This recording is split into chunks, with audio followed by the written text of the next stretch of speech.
ये कांग्रेस की अंदरूनी लड़ाई, कांग्रेस पार्टी में बहुत बड़ी लड़ाई, अंदरूनी लड़ाई है और उस अंदरूनी लड़ाई को छुपाने के ये रास्ते कांग्रेस पार्टी ने अपनाए।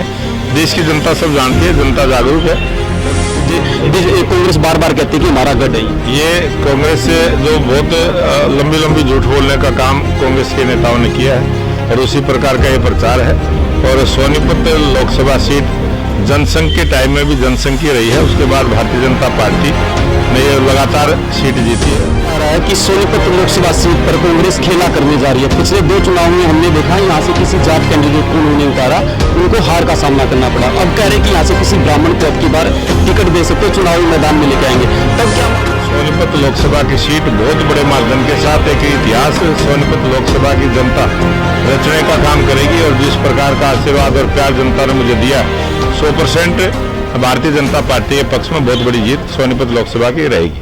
जिन की बात में आपका स्वागत है। मेरा नाम राजीव कुमार है। सोनीपत में लोकसभा का रण अब सजने लगा है। हालांकि कांग्रेस अपनी सीटों पर अभी भी सस्पेंस जो है वो बनाकर रखे हुई है। अभी तक उन्होंने अपनी सीट डिक्लेयर नहीं की है, लेकिन भाजपा ने मोहन लाल बडोली को यहां पर चुनावी मैदान में उतार दिया है। और इस वक्त मेरे साथ ज्यादा बातचीत के लिए मोहन लाल बडोली जी हैं। बडोली जी, स्वागत हमारे साथ। स्वागत है जिंद की बात में। और राजीव जी आपका, आप यहाँ सोनीपत पहुंचे हैं, स्वागत। आपके दर्शकों को प्रणाम। सर, सोनीपत की सीट पर आपको बीजेपी ने उतार दिया है। ये जो रण है कैसा लग रहा है? आप लोगों के बीच जा रहे हैं, कैसा रिस्पॉन्स मिल रहा है? लोगों का आशीर्वाद, लोगों का प्यार, लोगों का समर्थन और जिस भाव के साथ देश के प्रधानमंत्री नरेंद्र मोदी जी ने मुझे कमल का फूल देकर भेजा है, बहुत बड़ा प्यार, बहुत बड़ा जन समर्थन, बहुत बड़ा आशीर्वाद सोनीपत लोकसभा की जनता ने दिया है। और जिंद के मेरे प्रवास जितने भी हुए हैं, प्रत्येक गांव में भी, शहरों में, वार्डों में, महिलाओं ने, पुरुषों ने, युवाओं ने, सभी ने भारतीय जनता पार्टी की 10 वर्ष की उपलब्धियां, नरेंद्र मोदी जी के काम और प्रधानमंत्री जी की जो लोकप्रियता, प्रधानमंत्री जी का जो विजन, वो लोगों की समझ में आया है। और बदलते हुए भारत को लोगों ने देखा है। विकास के जो काम हुए हैं वो सब लोगों ने देखे हैं और उसी बात को लेके विकसित भारत का जो संकल्प प्रधानमंत्री नरेंद्र मोदी जी का है, उसका पूरा करने के लिए हरियाणा प्रदेश की जनता 10 की 10 लोकसभा की सीट और पूरे देश में 400 पार का जो नारा है, उससे भी बहुत ज्यादा सीटें भारतीय जनता पार्टी गठबंधन की आने वाली।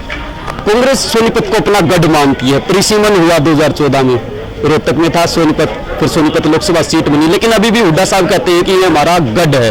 2014 में भी हार हुई, 19 में भी हार हुई। पहले 64,000 वोट, लेकिन बाद में 1,74,000 वोटों से उनको हार का सामना करना पड़ा। क्या कहना चाहेंगे जो कांग्रेस बार बार कहती है कि हमारा गढ़ है? ये कांग्रेस जो बहुत लंबी लंबी झूठ बोलने का काम कांग्रेस के नेताओं ने किया है और उसी प्रकार का ये प्रचार है। और सोनीपत लोकसभा सीट जनसंघ के टाइम में भी जनसंघ की रही है, उसके बाद भारतीय जनता पार्टी ने ये लगातार सीट जीती है। और अब की बार भी बहुत बड़े मार्जिन के साथ भारतीय जनता पार्टी की सीट सोनीपत लोकसभा की जीतने वाली। अब की बार सुनने में आ रहा है कि सोनीपत लोकसभा सीट पर कांग्रेस खेला करने जा रही है। पिछले 2 चुनाव में हमने देखा यहाँ से किसी जाट कैंडिडेट को उन्होंने उतारा, उनको हार का सामना करना पड़ा। अब कह रहे हैं कि यहाँ से किसी ब्राह्मण को अब की बार टिकट दे सकते, चुनावी मैदान में लेके आएंगे। तब क्या मानते हैं, कोई लगता है चैलेंज है आपके सामने?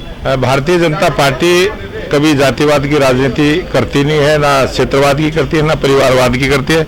और कांग्रेस पार्टी इस प्रकार की राजनीति करने का उनका पुराना खेल रहा है। और सोनीपत लोकसभा की जनता भारतीय जनता पार्टी के प्रत्याशी को, भारतीय जनता पार्टी के लोकप्रिय प्रधानमंत्री नरेंद्र मोदी जी को आशीर्वाद दे चुके हैं। अब तो बहुत देर हो चुकी है, अब तो चिड़िया खेत को चुग चुकी है। आपके नाम भी बड़े रिकॉर्ड हैं।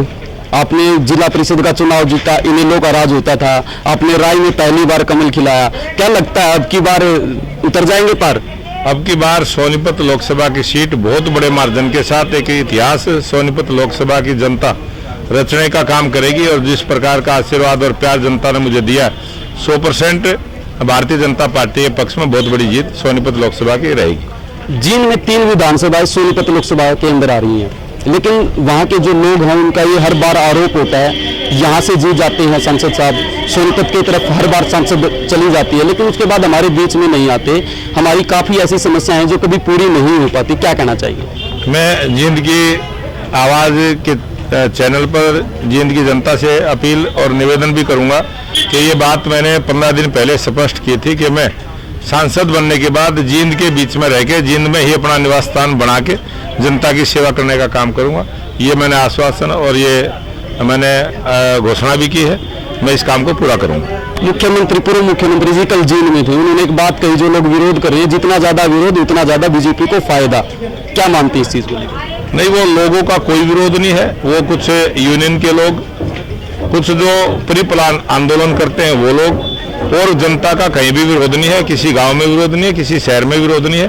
और जनता, उन जो विरोध करने वाले लोग हैं, उन विरोध करने वाले लोगों के कारण से जनता अपने आप भारतीय जनता पार्टी के पक्ष में आती है।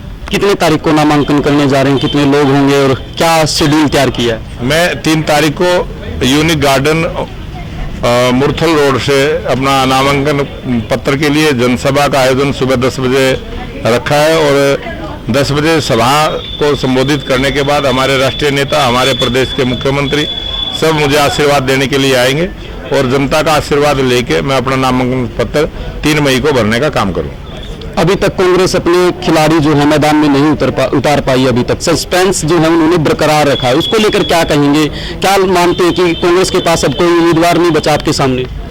ये कांग्रेस की अंदरूनी लड़ाई, कांग्रेस पार्टी में बहुत बड़ी लड़ाई, अंदरूनी लड़ाई है, और उस अंदरूनी लड़ाई को छुपाने के ये रास्ते कांग्रेस पार्टी ने अपनाए।